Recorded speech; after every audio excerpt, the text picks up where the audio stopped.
Toxic ಒಬ್ಬೊಬ್ಬರೇ ಬಂದಿರಾ ಇಲ್ಲ ಎಲ್ಲ ಒಟ್ಟು ಥಿಯೇಟ್ರಿಗೆ ಬಂದಿರಾ? ನಾನು ನೆನೆ ದಿವಸ ಕೆಲಸ ಮಾಡಿಬಿಟ್ಟು ರಾತ್ರಿ 8:15 ನಮ್ಮೂರಲ್ಲೇ ಪಿನಾಮ ಹೋಗಿ ನಾವು ನೋಡಬೇಕು ಅಂದ್ಬಿಟ್ಟು ಬೆಂಗಳೂರಿಂದ ಕೆಲಸ ಮುಗಿಸ್ಕೊಂಡು ಊರಿಗೆ ಹೋಗಿ ನಮ್ಮ ಮೈಕ್ಳು ಜೊತೆ 8:15 ಸೋಗೆ ನಾಗಮಂಗಲದ ಶ್ರೀ ವೆಂಕಟೇಶ್ವರ ಚಿತ್ರಮಂದಿರದಲ್ಲಿ ಸಿನಿಮಾವನ್ನು ನೋಡಿದ್ವಿ. ಸಿನಿಮಾ ಅಂತೂ ಹೆಂಗೆ ಅಂತಂದರೆ ಸ್ಟಾರ್ಟ್ ಆಯ್ತಾ ಇದ್ದಂಗೆ ಅದ್ಭುತವಾಗಿ ಶುರುವಾಯಿತು. ಡಮಾಲ್ ಡಿಮಿಲ್ ಡಕ್ಕ ಒಂಥರ ಯಶೋಡ ಒಂದು ಡೈಲಾಗ್ದು ಹೇಳ್ತಾರೆ, ಅವೆಲ್ಲ ಹೇಳ್ಬಾರ್ದು ಇಲ್ಲಿ ಪಾಪ, ಯಾಕೆಂದರೆ ನೀವು ನೋಡಬೇಕು. ಶುರು ಆಯ್ತಾ ಇದ್ದಂಗೆ ಅನ್ನಿಸ್ತಾ ಇರ್ತದೆ, ಓ ಪರವಾಗಿಲ್ಲ ಇದು ಈ ಫಿಲಮ್ ಪಕ್ಕ ಇವ್ರು ಹೇಳ್ದಂಗೆ ನೆಕ್ಸ್ಟ್ ಲೆವೆಲಾಗೆ ತೆಗೆದವ್ರೆ ಅಂತ. ಈ ಒಂದು ಸಿನಿಮಾ ಸುಮ್ಮನೆ ನಾವು ನೋಡ್ತಾ ಇದ್ದರೆ ಅರ್ಥ ಆಗೋಕ್ಕಿಲ್ಲ, ಒಂಚೂರು ಅರ್ಥ ಮಾಡ್ಕೋಬೇಕು, ಅವಾಗ ಮಾತ್ರ ಅರ್ಥ ಆಯ್ತದೆ. ಈ ಒಂದು ಸಿನಿಮಾ ಕೇವಲ ನಾವು ನಾರ್ಮಲ್ ಫಿಲಮ್ ಥರ ನೋಡಿದ್ರೆ ಅರ್ಥ ಆಗಲ್ಲ, ಏಕೆಂತಂದರೆ ಇದು ಒಂಥರ ಸೈಕಲಾಜಿಕ್ ಫಿಲಮ್ ಥರ ಇದೆ. ಜೊತೆಗೆ ಇಲ್ಲಿ ಏನಪ್ಪ ಅಂತಂತಂದರೆ ಅಕ್ಕ ತಂಗಿರೋ ಒಂದು ಸಂಬಂಧ ಆಗಿರ್ಬೋದು, ಹೆಣ್ಮಕ್ಳಿಗೆ ಗೌರವ ಕೊಡಲಿಲ್ಲ ಅಂತಂದರೆ ಏನಾದದು. ಜೊತೆಗೆ ಇದೇನು ಹೇಳ್ತಾರೆ ಅಂತಂದರೆ ವಿನಾಶಕಾಲಿ ವಿಪರೀತ ಬುದ್ಧಿ ಅಂತ ಹೇಳ್ತಾರೆ. ಆ ಥರ ವಿನಾಶವನ್ನೇ ನಾವು ಜಾಸ್ತಿ ಮಾಡ್ತಾ ಹೋದರೆ ಆ ಒಂದು ಕೇಡು ನಮ್ಮನ್ನೇ ಹೆಂಗೆ ತಿಂತದೆ ಅಂತಂದರೆ, ಈಗ ಹೇಳ್ತಾರಲ್ಲ ಕರ್ಮ ರಿಟರ್ನ್ಸ್ ಅಂತ, ಅದು ಯಾವ ಥರ ಆಯ್ತದೆ ಅದನ್ನು ತುಂಬ ಅಚ್ಚುಕಟ್ಟಾಗಿ ಫಿಲಮ ತೋರಿಸವ್ರೆ. ಯಶೋಣ್ಣನ ಪರ್ಫಾಮೆನ್ಸು ನಿಮಗೆ ನಿಜವಾಗ್ಲೂ ಯಶೋಣ್ಣನ ಆ್ಯಕ್ಟಿಂಗ ನೀವು ನೋಡಬೇಕು ಅಂತಂದರೆ ಈ ಒಂದು ಸಿನಿಮಾನ ಅದ್ಭುತವಾಗಿ ನೋಡಬೇಕು. ಕ್ಲೈಮ್ಯಾಕ್ಸಲ್ಲಿ ಮಾತ್ರ ತುಂಬ ಅಂದರೆ ತುಂಬ ಚೆನ್ನಾಗಿದೆ ಅವ್ರ ಆ್ಯಕ್ಟಿಂಗು. ಅದಕ್ಕಿಂತ ಮುಂಚೆ ನಾವು ಮಾತಾಡೋದಂತಂದರೆ ಅವಕ್ಕ ಕೇರಕ್ಕ ಅವಕ್ಕೂ ಅಷ್ಟೇ ಅದ್ಭುತವಾಗಿ ಆ್ಯಕ್ಟಿಂಗ್ನ ಮಾಡೋಳೆ. ನನಗೂ ಫಸ್ಟು ತಲೆ ಕೆಟ್ಟೋಗ್ಬಿಟ್ಟಿತ್ತು, ಇದೇನಲ್ಲ ಅವ್ವ ಅಂತಾರೆ ಮಗ ಅಂತಾರೆ ಅಂತ ಅರ್ಥ ಆಯ್ತಾ ಇರಲಿಲ್ಲ. ಆಮೇಲೆ ಕೊನೆಯಲ್ಲಿ ಕನ್ಕ್ಲೂಷನ್ ಕೊಡ್ತಾರೆ, ಆವಾಗ ಅದ್ಭುತವಾಗಿ ಅರ್ಥ ಆಯ್ತದೆ. ಎಲ್ಲರೂ ಅನ್ಕೋತಿರ್ಬೋದು ಇದರಲ್ಲಿ ಡ್ಯೂಯಲ್ ರೋಲು ಅಂತ. ಡ್ಯೂಯಲ್ ರೋಲೇ, ಆದರೆ ಅದು ಡ್ಯೂಯಲ್ ರೋಲ್ ಅಲ್ಲ, ಅದು ಒಂದು ಅಜುಮ್ಸನ್ನು. ಎಸ್ಸಣೆ ಹೆಂಗೆ ಅಬ್ಸರ್ವ್ಸನ್ ಮಾಡ್ಕೊತಾ ಇರ್ತಾರೆ, ಯಾಕೆ ಹಂಗಾದರು, ಇದನ್ನೆಲ್ಲ ನೋಡಬೇಕು ಅಂತಂದರೆ ನಾನು ಇಲ್ಲಿ ಕೂತ್ಕೊಂಡು ಹೇಳಿದ್ರೆ ನಿಮ್ಗೆ ಅರ್ಥ ಆಗೋಲ್ಲ. ಖಂಡಿತವಾಗ್ಲೂ ಸಿನಿಮಾನ ಒಂದಕ್ಕಿಂತ ಖಂಡಿತವಾಗ್ಲೂ ನೋಡ್ಬೋದು, ನಾನು ಇಲ್ಲ ಅಂತ ಹೇಳೋಕ್ಕೆ ಇಲ್ಲ.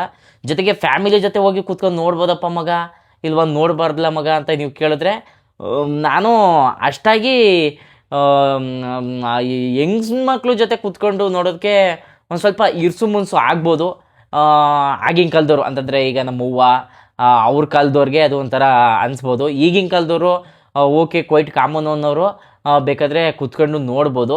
ಬಟ್ಟು ಹುಡುಗರು ಹೋಗಿ ನೋಡ್ತೀವಿ ಅಂತಂದರೆ ಯಾವ ಪ್ರಾಬ್ಲಮ್ಮು ಇಲ್ಲ. ಹುಡುಗಿರು ಕೂಡ ಇಲ್ಲ ಓಕೆ ಈ ಜನ್ರೇಷನ್ಗೆ ಹೆಂಗೆ ಬೇಕು ಫಿಲಮ್ ಹಂಗೆ ತೆಗೆದಿರ್ತಾರೆ, ಹೋಗಿ ನೋಡೋಣ ಅದನ್ನು ಫಿಲಮ್ ಥರ ನೋಡ್ತೀವಿ ಅಂತಂದರೆ ಖಂಡಿತವಾಗ್ಲೂ ನೀವು ನೋಡ್ಬೋದು. ಈ ಥರ ಸಿನಿಮಾ ನನಗೆ ಗೊತ್ತಿರೋಂಗೆ ಹೊಸ ಪ್ರಯತ್ನ ಇದು ನಮ್ಮ ಕನ್ನಡ ಚಲನಚಿತ್ರದಲ್ಲಿ ಆಗಿರೋದು. ಅದ್ಭುತವಾಗಿ ನಾಡಲೆಲ್ಲ ಓಡ್ತಾ ಇದೆ. ಇನ್ನು ನಯನತಾರಕ್ಕ ಬಂದು ಈ ಒಂದು ಫಿಲಮಲ್ಲಿ ಯಾವ ಕ್ಯಾರೆಕ್ಟರ್ ಅಂತಂದರೆ ಅಕ್ಕನ ಕ್ಯಾರೆಕ್ಟ್ರು, ಯಶೋಣ್ಣನವರ ಅಕ್ಕ ನಯನತಾರ ಅಕ್ಕ. ನಯನತಾರಕ್ಕಂಗೆ ಅಂತಂದರೆ ಈ ಸಿಸ್ಟರು ಬ್ರದರು ಬಾಂಡಿಂಗ್ ಅದಲ್ಲ ಎಷ್ಟು ಶ್ರೇಷ್ಠ. ತಮ್ಮನ್ನ ಒಂದು ಒಳ್ಳೆ ಮಟ್ಟದಲ್ಲಿ ನೋಡಬೇಕು ಅಂತಂದರೆ ಆವಕ್ಕ ಏನೇನು ತ್ಯಾಗ ಮಾಡೋಳು ಅದನ್ನು ತುಂಬ ಅದ್ಭುತವಾಗಿ ತೋರಿಸವ್ರೆ. ಕಿಯಾರಕ್ಕನ ಸುಮ್ಮನೆ ಏನೋ ಯಾವಾರಕ್ಕೆ ಹೋಗಿರೋ ಯಶೋಣ ನಿಜವಾಗ್ಲೂ ಅವ್ರ ಮೇಲೆ ಪ್ರೀತಿ ಆಗ್ಬಿಟ್ಟು, ಯಶೋಣ ಒಂಥರ ಈ ಒಂದು ಫಿಲಮಲ್ಲಿ ಹೆಂಗಪ್ಪ ಅಂತಂದರೆ ಒಂಥರ ಅದೇ ಹೇಳ್ದಂಗೆ ಫಿಲಮ್ ಹೆಸರಲ್ಲೇ ಇರಲ್ಲ ಟಾಕ್ಸಿಕ್ ಬಾಯ್ ಅಂತ, ಟಾಕ್ಸಿಕ್ ಬಾಯ್ ಥರನೇ ಸಿಕ್ಕೋರ್ದ ಜೊತೆ ಎಲ್ಲ ರೊಮ್ಯಾನ್ಸ್ ಮಾಡೋದು ಈ ಥರ ಕ್ಯಾರೆಕ್ಟರ್ ಅವ್ರದ್ದು. ಅದರಲ್ಲೂ ಕೂಡ ಕಿಯಾರಕ್ಕನ ಮೇಲೆ ಲವ್ ಆಗೋಯ್ತದೆ, ಅವ್ರಿಗೊಂದು ಪಾಪನೂ ಹುಟ್ಟುಬಿಡ್ತದೆ. ಆ ಪಾಪ ಅದಕ್ಕೆ ಅವ್ರ ಮಮ್ಮಿ ಎಲ್ಲನೂ ಹೇಳಿರ್ತಾರೆ ಈ ಥರ ನಿಮ್ಮ ಡ್ಯಾಡಿಯವರು ಈ ಥರ ಮಾಡಿಬಿಟ್ಟಿದ್ದಾರೆ ಅಂತ. ಆದರೆ ಆ ಕ್ಯಾರೆಕ್ಟ್ರು ಸತ್ತೋಯ್ತದೆ, ಆದ್ರೂ ಅದು ಬದುಕೋದೇನೋ ಥರ ಯಶೋಣ ಅಂತಂದರೆ ರಾಯ ಕ್ಯಾರೆಕ್ಟರ್ ಅದಲ್ಲ ಅದು ಅದನ್ನು ಅಜುಮ್ಸನ್ ಮಾಡ್ಕೊತಾ ಇರ್ತದೆ. ಈ ಟಿಕೆಟ್ ಕ್ಯಾರೆಕ್ಟ್ರು ಅನ್ನೋದು ಫಿಲಮಲ್ಲಿ ಆ್ಯಕ್ಚುಲಿ ಅದು ಡಬಲ್ ರೋಲ್ ಅಲ್ಲ, ಅದು ಅಜುಮ್ಸನ್ನು, ಆದರೂ ಸ್ಟಿಲ್ ಅದು ಡಬಲ್ ರೋಲ್ ಥರನೇ ಕಾಣಿಸ್ತದೆ. ನೆಕ್ಸ್ಟು ನಮ್ಮ ರುಕ್ಮಿಣಿ ಅಕ್ಕ ಅಂತೂ ನೆಕ್ಸ್ಟು ಲೆವೆಲಾಗಿ ಆ್ಯಕ್ಟಿಂಗ್ ಮಾಡೋರೆ. ಒಂಥರ ಕಾಮಿಕಲ್ ಹೀರೋಯಿನ್ನು ಆ ಅಕ್ಕ ಈ ಇದರಲ್ಲಿ. ಮತ್ತು ಕೊನೆಯಲ್ಲಿ ಫುಲ್ಲು ಇದು ಆಗೋಯ್ತದೆ, ಫುಲ್ಲು ಸೀರಿಯಸ್ ಆಗೋಯ್ತದೆ. ಇನ್ನು ಮಧ್ಯದಲ್ಲಿ ಒಂದೆರಡು ಹೀರೋಯಿನ್ ಅವರ ಅಕ್ಕರ ಹೆಸರು ನನಗೆ ಗೊತ್ತಿಲ್ಲ, ಹಾಗಾಗಿ ಅವ್ರ ಹೆಸರು ನನಗೆ ಹೇಳೋಕ್ಕಾಯ್ತಾ ಇಲ್ಲ. ಇನ್ನು ಈ ವಿಲನ್ಗಳೆಲ್ಲ ಇವೇನು ಅವೆಲ್ಲ ಪೋರ್ಚುಗೀಸರು ಅವ್ರು ಯಾರೋ ಯಾರೋ ಅಂತೆ ಅವ್ರು ಯಾರೋ ನನಗೂ ಗೊತ್ತಾಗಲಿಲ್ಲ. ಆಮೇಲೆ ಇವಾಗ ಇದು ಹೇಳ್ತಾರಲ್ಲ, ಏನೋ ಈ ಟ್ರೈಲರಲ್ಲೆಲ್ಲ ಬಿಟ್ಟಿದ್ರಲ್ಲ, ಈ ಫಿಲಮು ಆ ಥರ ಅದೇ ಈ ಥರ ಅದೇ. ಖಂಡಿತವಾಗ್ಲೂ ನೀವು ಫಿಲಮ ನೋಡಿದ್ಮೇಲೆ ಅಂತಿದ್ದೀರಿ ಅಷ್ಟು ಐಪಿಲ್ಲ ಅಂತಂದರೆ ಈ ಸೆಕ್ಷುವಲಿ ಜಾಸ್ತಿ ತೋರಿಸ್ಬಿಟ್ಟವ್ರೆ ಅಂತ ಅನ್ಕೋತಾ ಇರ್ತೀವಲ್ಲ, ಈ ಟ್ರೈಲರ್ ನೋಡಿದ್ರೆ ಹಂಗೆ ಅನಿಸ್ತಾ ಇರ್ತದೆ. ಬಟ್ ನೀವು ಫಿಲಮ್ ನೋಡ್ಬಿಟ್ರಂತೂ ಖಂಡಿತವಾಗ್ಲೂ ಒಂದು ಅಪ್ಪತ್ಗೂ ಹಂಗೆ ಅನಿಸಲ್ಲ. ಇದು ನನ್ನ ವೈಯಕ್ತಿಕ ಒಂದು ಇದು ಯಾವುದು ಅಭಿಪ್ರಾಯ.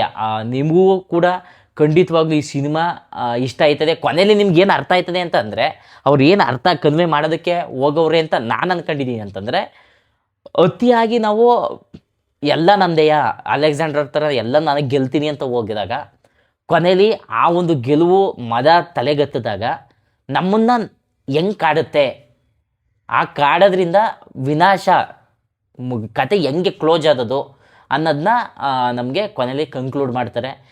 ಖಂಡಿತವಾಗ್ಲೂ ಫಿಲಮ್ ಅಂತೂ ಅದ್ಭುತವಾಗುವಂತೂ ಅದೇ, ಅದರಲ್ಲಂತೂ ಎರಡು ಮಾತೇ ಇಲ್ಲ. ಖಂಡಿತವಾಗ್ಲೂ ಒಂದ್ಸಲಿ ನೋಡ್ಬೋದು, ಒಳ್ಳೆ ಮನಸ್ಸಿಂದ ಹೋಗಿ ನೋಡಿ. ಏನಪ್ಪ ಫಿಲಮು ಹೆಂಗಿದ್ದದೋ ಅಂದರೆ ಅತಿಯಾಗಿ ಆ ಥರ ಇರಬೇಕು ಈ ಥರ ಇರಬೇಕು ಅಂದ್ಕೊಂಡು ಹೋಗ್ಬೇಡಿ. ಹೋಗಿ ಇಲ್ಲ ಒಂದು ಹೊಸ ಪ್ರಯತ್ನ, ಕನ್ನಡದ್ದು ಈ ಥರನೂ ಕೂಡ ಒಂದು ಹಾಲಿವುಡ್ ರೇಂಜ್ಗೆ ಒಂದು ಫಿಲಮ ಮಾಡವ್ರೆ ಅನ್ನೋ ಲೆಕ್ಕಾಚಾರಕ್ಕೆ ಅಂದ್ಕೊಂಡು ಹೋಗಿ. ಖಂಡಿತವಾಗ್ಲೂ ನಿಮ್ಗೆ ಇಷ್ಟ ಆಯ್ತದೆ. ಅದನ್ನು ಬಿಟ್ಬಿಟ್ಟು ಇನ್ನೇನು ಹೇಳೋದು, ಎಸ್ ಅಣ್ಣ ಆ್ಯಕ್ಟಿಂಗ್ ಮಾತ್ರ ನೆಕ್ಸ್ಟು ಲೆವೆಲು. 2 ಶೇಡಲ್ಲಿ, ಅದೇ ಇವಾಗ ರಾಯ ಮತ್ತು ಟಿಕೆಟು 2 ಶೇಡಲ್ಲಿ ಇದು ಮಾಡೋರಲ್ವಾ, 2 ಪಾತ್ರದ್ದು ಕೊನೆಯಲ್ಲಿ ಒಂದು ಅವರಿಬ್ಬಳೇ ಕನ್ವರ್ಜೇಷನ್ ಬರುತ್ತೆ. ಅದನ್ನಂತೂ ನೀವು ನೋಡಿದ್ರೆ ಕಳೆದು ಹೋಗ್ತೀರಿ. ಅವ್ರದ್ದು ಡ್ಯಾನ್ಸು ವಿಂಟೇಜು, ಅದೇ ಈ ರಾಮಾಚಾರಿ ಆ ಟೈಮಲ್ಲೆಲ್ಲ ಡ್ಯಾನ್ಸ್ ಮಾಡ್ತಿದ್ರಲ್ಲ, ಆ ಥರ ಡ್ಯಾನ್ಸ್ ಮಾಡವ್ರೆ. ಆ ಥರ ಚಿಕ್ಕ ಹುಡುಗನ ಥರ ಕಂಡವ್ರೆ. ಖಂಡಿತವಾಗ್ಲೂ ನಿಮ್ಗೆಲ್ಲರಿಗೂ ನಿಮ್ಗೆ ಎಲ್ಕ ಇಷ್ಟ ಆಯ್ತದೆ ಅಂತ ನಾನು ಅಂದ್ಕೊಂಡಿದ್ದೀನಿ. ದಯವಿಟ್ಟು ಬೈಯಕ್ಕೆ ಹೋಗ್ಬೇಡಿ. ನಾನು ದುಡ್ಡು ಕೊಟ್ಟೆ ಹೋಗಿ ನೋಡಿದ್ದೀನಿ. ಈ ಯಾವುದೇ ರೀತಿ ಪೇಯ್ಡ್ ಪ್ರಮೋಷನ್ನೂ ಅಲ್ಲ. ನಾನು ಹೋಗಿ ನೋಡಿರೋದನ್ನ ನಾನು ನಿಮ್ಗೆ ಹೇಳ್ತಾ ಇದ್ದೀನಿ. ನೀವು ಹೋಗಿ ನೋಡಿ, ನಿಮ್ಗೆ ಇಷ್ಟ ಆಯ್ತು ಅಂದರೆ ಮಗ ಇಷ್ಟ ಆಯಿತು ಕಣಪ್ಪ ಅಂತ ಒಂದು ಕಮೆಂಟ್ ಹಾಕಿ. ಇಷ್ಟ ಆಗಲಿಲ್ಲ ಅಂತಂದರೆ ಮಗ ಇಷ್ಟ ಆಗಲಿಲ್ಲ ಕಣಪ್ಪ ಅಂತ ಕಮೆಂಟ್ ಹಾಕಿ. ಅಮ್ಮ ಅಕ್ಕ ಅಂತೆಲ್ಲ ಬೈಯಕ್ಕೆ ಹೋಗ್ಬೇಡಿ. ನಿಮ್ದು ಅಮ್ಮಯ್ಯ ಯಾಕೆ ಬೋದಿರಿ. ನಾನಂತೂ ನಿಮ್ಮ ಎಲ್ಲರಿಗೂ ಒಳ್ಳೇದಲ್ಲಿ ಅನ್ಕೋತೀನಿ. ನೀವು ಎಲ್ಲರಿಗೂ ಒಳ್ಳೇದಾಗಿ ಅಂತ ಅಂದ್ಕೊಳ್ಳಿ. ಖಂಡಿತವಾಗ್ಲೂ ಫಿಲಮ್ ಅಂತೂ ಒಂದು ಬಾರಿ ನೋಡ್ಬೋದು. ಖಂಡಿತವಾಗ್ಲೂ ನೋಡಿ. ನಿಮಗೂ ಒಳ್ಳೆಯದಾಗಲಿ, ಯಶೋಣಿಗೂ ಒಳ್ಳೆಯದಾಗಲಿ, ನಮಗೂ ಒಳ್ಳೆಯದಾಗಲಿ. ಜೈ ಹಿಂದ್, ಜೈ ಕರ್ನಾಟಕ.